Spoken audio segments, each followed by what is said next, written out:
মাননীয় মুখ্যমন্ত্রী তিনি বলেছিলেন যে দেওবন্দ মাদ্রাসা থেকে স্বাধীনতা সংগ্রামের সূচনা ঘটেছিল। আরে কি ছিল কি ছিল না আমার জানার দরকার নেই, লোকটা একই তো। হ্যাঁ না বলে না, দল চেঞ্জ হতে পারে, পার্টি চেঞ্জ হতে পারে, ম্যান তো চেঞ্জ হয় না। ম্যান চেঞ্জ হয়, হ্যাঁ, একই ব্যক্তি।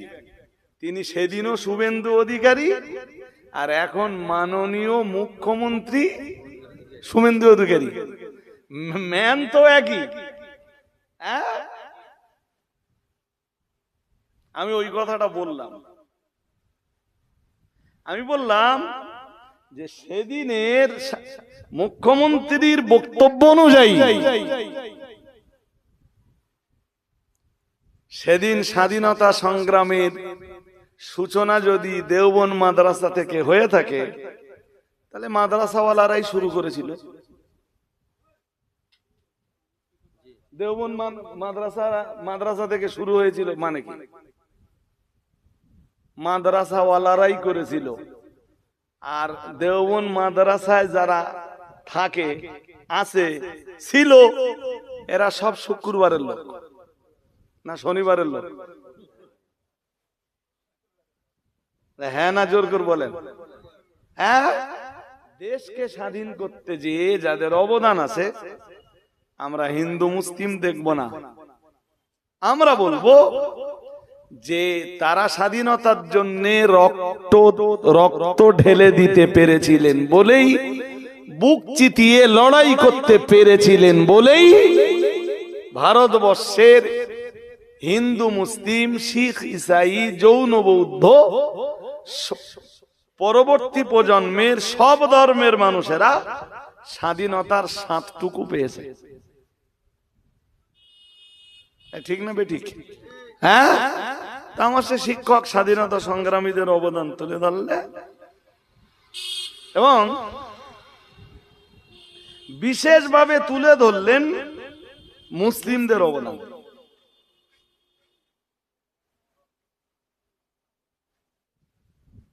তা আমি মাইক নিয়ে তার বক্তব্যের শেষে শুধু একটা কথা বললাম।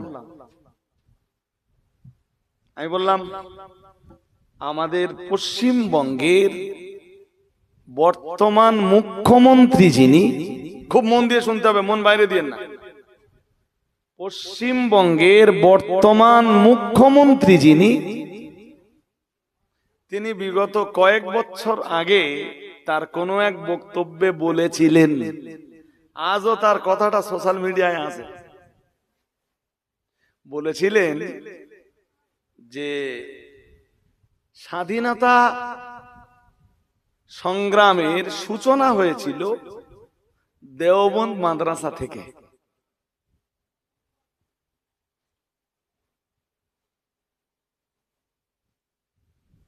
এখন যিনি মুখ্যমন্ত্রী, আমাদের মাননীয় মুখ্যমন্ত্রী, তিনি বলেছিলেন যে দেওবন্দ মাদ্রাসা থেকে স্বাধীনতা সংগ্রামের সূচনা ঘটেছিল।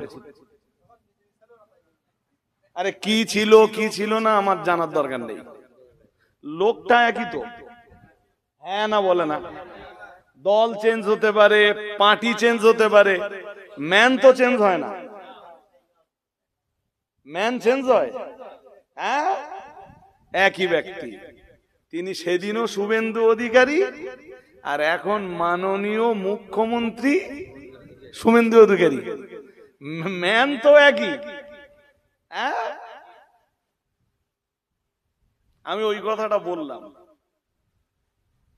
আমি বললাম যে সেদিনের মুখ্যমন্ত্রীর বক্তব্য অনুযায়ী সেদিন স্বাধীনতা সংগ্রামের সূচনা যদি দেওবন্দ মাদ্রাসা থেকে হয়ে থাকে, তাহলে মাদ্রাসাওয়ালারাই শুরু করেছিল। দেওবন্দ মাদ্রাসা থেকে শুরু হয়েছিল মানে কি? মাদ্রাসাওয়ালারাই করেছিল। আর দেওবন্দ মাদ্রাসায় যারা থাকে, আছে, ছিল, এরা সব শুক্রবারের লোক না শনিবারের লোক? হ্যাঁ না জোর করে বলেন? হ্যাঁ, হাজারিনে মজলিস। তো আমি এখানে আমার ব্যক্তিগত কোনো মন্তব্য বক্তব্য শুভেন্দু বাবুর পক্ষে বিপক্ষে কোনোটাই নয়। আমি শুধু শুভেন্দু বাবু বা শুভেন্দু অধিকারী মহাশয়ের বক্তব্যটাকে তুলে ধরেছি। এখন কেউ মুসলিমদেরকে, আমার দিকে তাকান, কেউ বা জেহাদিদের বাচ্চা বলে কটাক্ষ করতে পারে, কেউ বা শুক্রবারী বলে কটাক্ষ করতে পারে। তোমার ভাই জীব আছে, তুমি যা ইচ্ছা বলতে পারো, তবে তুমি তোমার জীব দিয়ে আমাকে কটাক্ষ করলেও আমি আমার জিহবাটাকে তোমারে কটাক্ষ করে আমার জিহবাটাকে কলুষিত করতে রাজি নই। এটা আমার নীতি। তুমি আমারে গাইল দিলে, তোমার জীব আছে দেশো ভাই, তোমার মন চেয়েছে দেশো। আমি আমার জিহবাটাকে তোমার নামে গালিগালাজ দিয়ে কখনো কলুষিত বলুন না।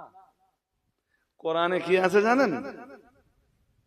এই এতক্ষণ ধরে যা বলছি এবার শুনে নেন। কোরআন শরীফের এইটা 7 পারার শেষ পৃষ্ঠা, শুনছেন? 7 পারার 108 নম্বর আয়াত সূরা আনামের। এই 7 পারার শেষ, এই 8 পারা শুরু, পৃষ্ঠা উল্টালেই। সূরা আনামের 108 নম্বর আয়াত কি আছে জানেন? ওয়ালা তাসুব্বুল্লাযীনা ইয়াদউনা মিন দুনিল্লাহি ফায়াসুব্বুল্লাহা আদওয়াম বিগাইরি ইলমিন। মহান আল্লাহ জানিয়েছেন, ওয়ালা তাসুব্বুল্লাযীনা ইয়াদউনা মিন দুনিল্লাহ। এ ভাই সাহেব, মন বাইরে দিলে হবে না। যে গজন আছেন, আমি খুব মানসিক তৃপ্তির সাথেই এবং আত্মিক প্রশান্তির সাথেই কথা বলছেন। কি সুন্দর কথা বলতেছেন আল্লাহ। আল্লাহ বলতেছেন, আল্লাহকে ছেড়ে যারা অন্যদের পূজা করে তোমরা তাদেরকে গালি দিও না। তোমরা তাদের, তাহলে এর ফল কি হবে জানো? কি হবে জানো? আল্লাহ বলতেছেন, ফায়াসুব্বুল্লাহ,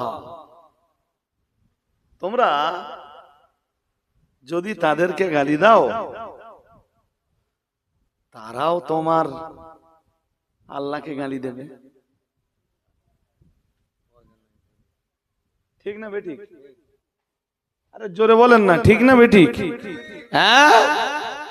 সুতরাং প্রকৃত অর্থের মুসলিম যিনি, একজন আদর্শবান মুসলিম যিনি, তিনি অন্য ধর্মের মানুষকে বলি আর অন্য কারোর ধর্মকেই বলি, কোনোটাকেই সে গালি দেবে না, কোনোটাকেই সে তুচ্ছ তাচ্ছিল্য করবে না, কোনোটাকেই সে অবজ্ঞা করবে না, কটাক্ষ করবে না।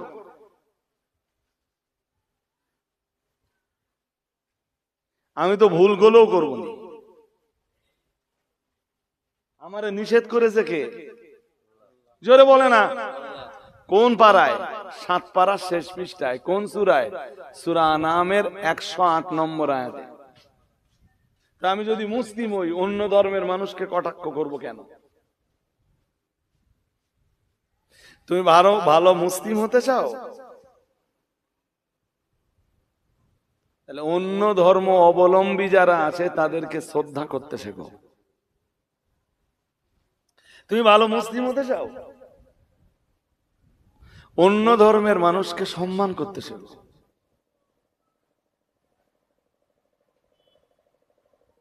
তার ধর্ম অবশ্যই তার কাছে ভালো, শুধু ভালো না, তার ধর্ম অবশ্যই তার কাছে শ্রেষ্ঠ।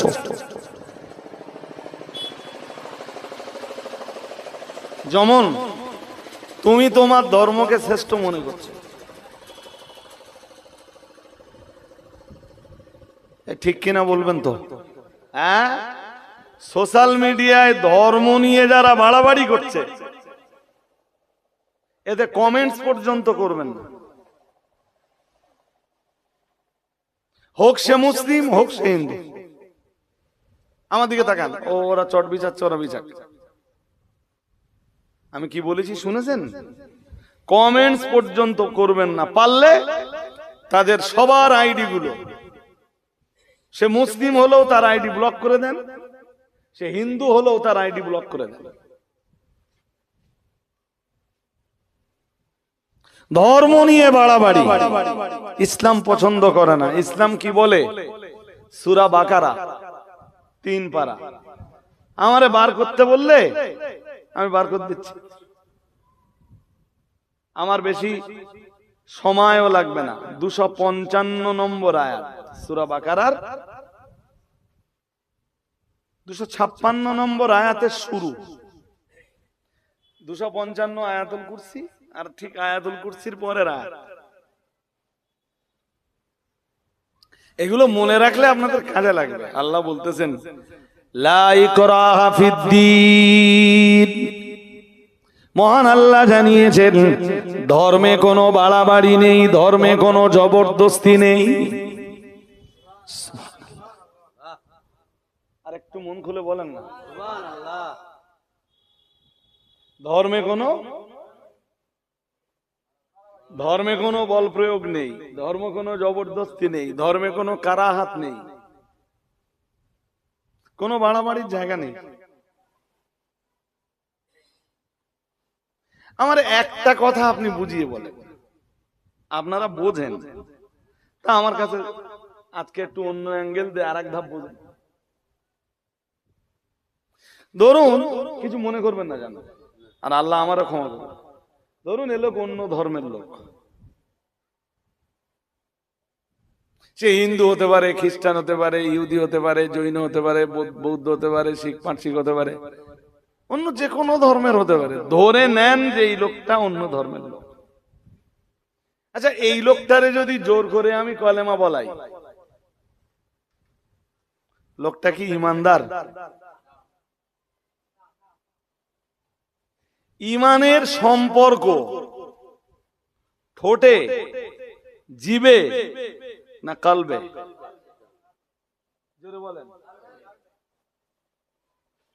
কেউ মুখে কালেমা পড়লো কিন্তু অন্তরে পড়লো না, কালবে কালেমা পড়লো না, কালবে কালেমা জায়গা দিল না, কি বলে ওরে? আরে বাবা, যার কালমা শুধু মুখে আছে কালবে নেই, কি বলে? কেন বলতে পারতেছেন না? নাটুরিয়ার লোক তো শুনে শুনে আমার শোনেন, মুফতি সাহেবের শোনেন, মাতিন সাহেবের শুনেছেন, আমাদের অন্যান্য বক্তাদের শুনেছেন। আপনাদের তো সব বলে ফেলার কথা আর মুখস্থ মতন থাকার কথা। সূরা বাকারার 2য় পৃষ্ঠা, প্রথম পারা, সূরা বাকারার 2য় পৃষ্ঠায়, সূরা বাকারার আয়াত নম্বর 8, আল্লাহ কি সুন্দর বলতেছেন, ওয়ামিনান নাসি মান ইয়াকুলু আমান্না আমান্না বিল্লাহি।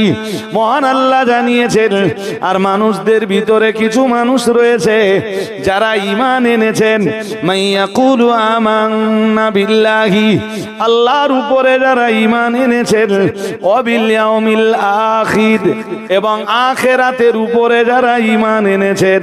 আল্লাহ পাক রব্বুল আলামিন জানিয়েছেন মানুষদের ভিতরে এক শ্রেণীর মানুষ রয়েছে যারা বলে আমরা আল্লাহর প্রতি ঈমান এনেছি, আখিরাতের উপরে ঈমান এনেছি, অথচ তাদের অন্তর ঈমান আনে না। মহান আল্লাহ জানিয়েছেন ওমা হুম বিমুমিনিন, আসলে তারা মুমিন নয়, আসলে তারা ঈমানদার নয়।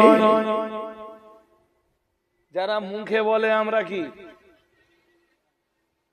বলেন বলেন, মুখে বলে আল্লাহ বিশ্বাসী, মুখে বলে আখেরাত বিশ্বাসী, অথচ অন্তর আল্লাহ বিশ্বাসী নয়, অন্তর আখেরাত বিশ্বাসী নয়। আল্লাহ বলতেছেন ওমা হুম বিমুমিনিন, তারা মুমিন নয়, তারা ঈমানদার। জোরে বলেন। তাহলে এই লোকটারে মুখ দিয়ে জোর করে কারোরে কালমা পড়ানো মানেই তার অন্তরে কালেমা পড়ালাম, তার অন্তরকে কালেমা পড়ালাম, না তার ঠোঁট আর জিভকে জোর করে কালেমা পড়ালাম? জোরে বলেন। তার জিভ আর ঠোঁটকে জোর করে কালেমা পড়ালাম, অন্তরকে কালেমা পড়াতে পারলাম? হ্যাঁ, ওই যে একটা কথা আছে না, হাত বাদলি পা বাদলি দাদি, আমার অন্তর বাঁধবি কি দিয়া?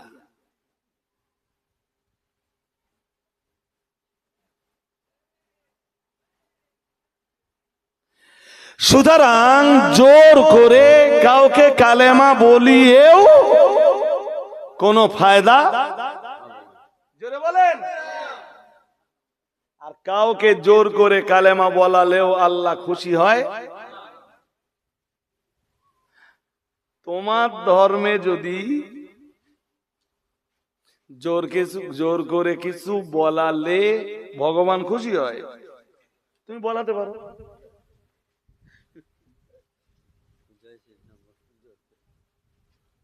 কোন ধরে নেন, যে কোনো, আমি খোলামেলাই বলছি, ধরে নেন কোন মুসলিমকে জয় শ্রীরাম বলানো হলো,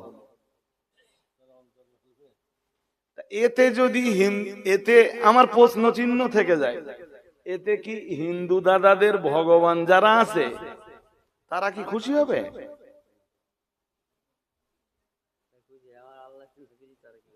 জোর করে বলেন। অন্তর, কেস তো একই, যার ধর্ম তার কাছে শ্রেষ্ঠ।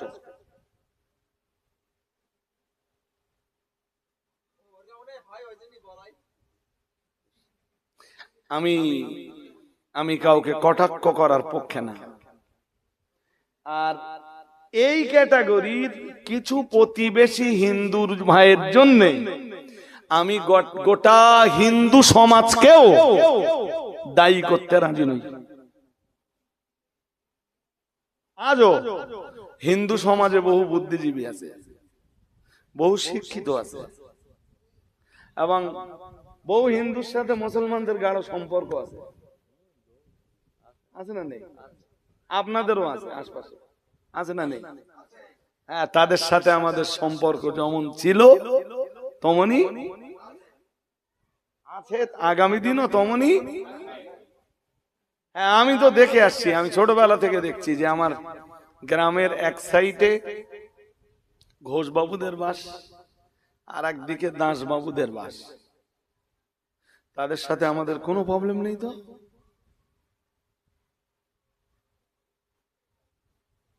তারা আমাদের ডিস্টার্ব করে না, আমরাও কোনোদিন